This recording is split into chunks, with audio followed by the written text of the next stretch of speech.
Hey guys, I wanted to address an issue that was brought in kind of a response or a reply to my video about redrilling my Ford 8.8 axles from the 5 on 4.5 to the 5 on 4 3/4 Chevy car pattern.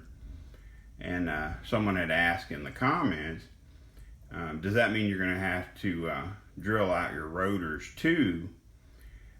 Yes, it is. You do have to modify your rotors, but a friend of mine, he was telling me that all he had to do on his rotors was just slightly make the holes bigger. Like literally you're talking about just a really small amount of material that would change from a 4.5 to a 4 3/4 bolt pack. I hadn't had any experience with this swap in the past. I didn't really understand 100% what he was talking about. So after I read that question in my comments, I was like, yeah. I mean, you're going to have to make the rotor match your new wheel stud pattern. But then I remembered, wait a minute. Andy said something about all you have to do is make the existing holes a little bit bigger and it'll slide right on. Now keep in mind, everybody take a deep breath because I don't want to confuse anybody. The rotor is concentric, like the center opening fits on the center of the axle, and that's what locates it, okay? The studs basically just keep it from spinning. So before anybody gets, too worked up about it, this hole in the rotor doesn't have to match in any way the size of your stud for your wheel nuts.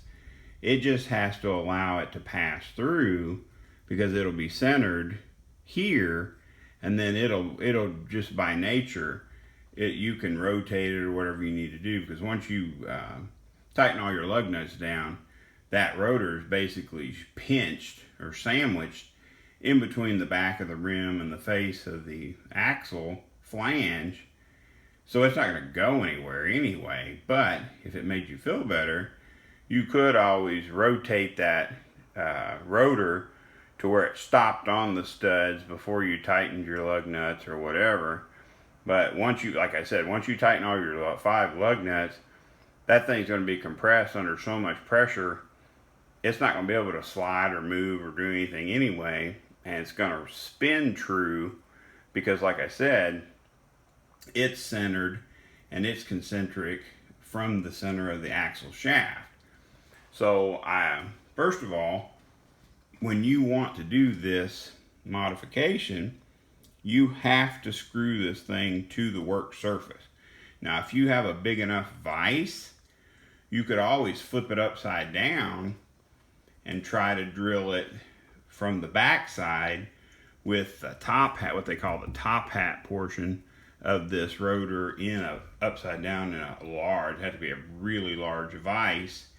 My vise isn't big enough to accept that rotor hat, so I just snagged one of the big lag bolts that's holding my drill press to the work surface, lag bolted it to the work surface so it's nice and sturdy. So basically what I've got here is just your run-of-the-mill Harbor Freight uni-bit. It's from that 3-piece set you can buy. And right now, this thing's pretty dirty because I've been using it. My eyesight's not that great, but I think the largest size on there, I believe, is a 3/4 of an inch. I'm sitting here trying to, yeah, I think this top portion of it is 3/4 of an inch. I was trying to let this thing cool off a little bit because I've already done 4 out of the 5 holes. But I just wanted to show you what I was doing is sinking that. You know what I mean? Like, I have basically gone through all the steps of the uni-bit to see what's the minimum amount of material that I need to remove from this so that my new axle pattern, bolt pattern will fit through there. So basically I had found the easiest way to do this is just go ahead and open them all up to 3/4, because they all start out about 1/2 inch, maybe a little more than 1/2 inch, you know, but this is what I'm doing here. Hold on. Let me get away from me. Don't go too fast. See if you hear it drop. Yeah.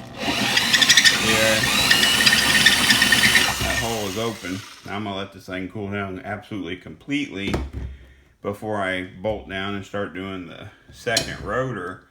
But I just wanted you guys to see how this works real quick, since I did have that question about it, and I remembered, because you know, I keep telling you guys I'm getting old and I keep forgetting half the stuff I'm supposed to remember.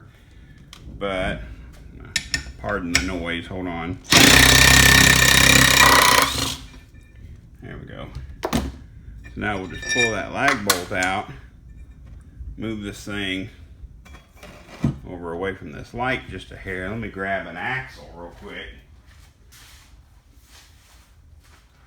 So now, with that thing enlarged,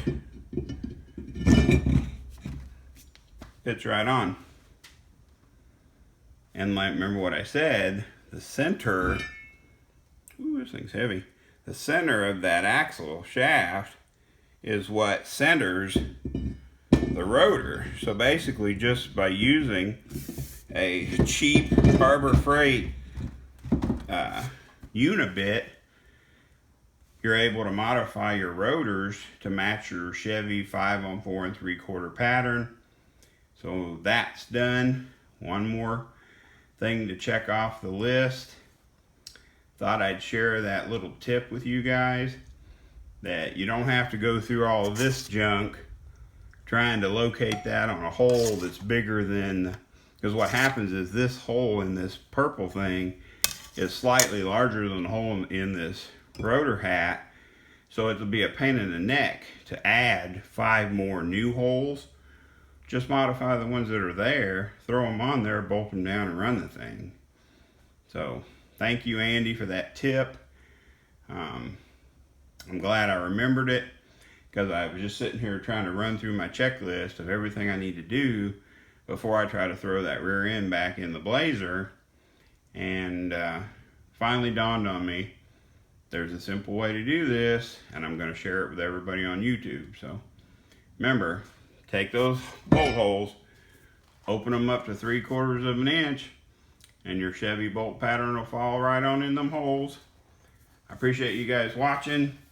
I am finishing my axle drilling video. I didn't get to finish my video, but you can see here's one of the axles with the new studs, with the Chevy 5 on 4 3/4 pattern. I have some information. I did run into a small hiccup on my stud installation, which I will reveal to you, because I always try to be 100% forthcoming in all the obstacles and hurdles I come across when I'm doing these projects. So did have a little bit of a hiccup on my wheel stud installation on the axles, but I will add that into my axle drilling video. So anyway, I appreciate you guys watching. Please like, subscribe, share, comment, everything that'll help me get some more attention from YouTube, because they have made some changes here lately and my views are suffering. For some reason, people can't go back more than 1 year to look at my videos. I don't know. YouTube is changing something with either their algorithms or how they're doing ads or availability, and it's actually massively reducing my views and my revenue. So anyway, if you guys could just share this, put an 8/8 rotor on a Chevy pattern, all you gotta do is make those holes 3/4 of an inch, guys. Thanks for watching.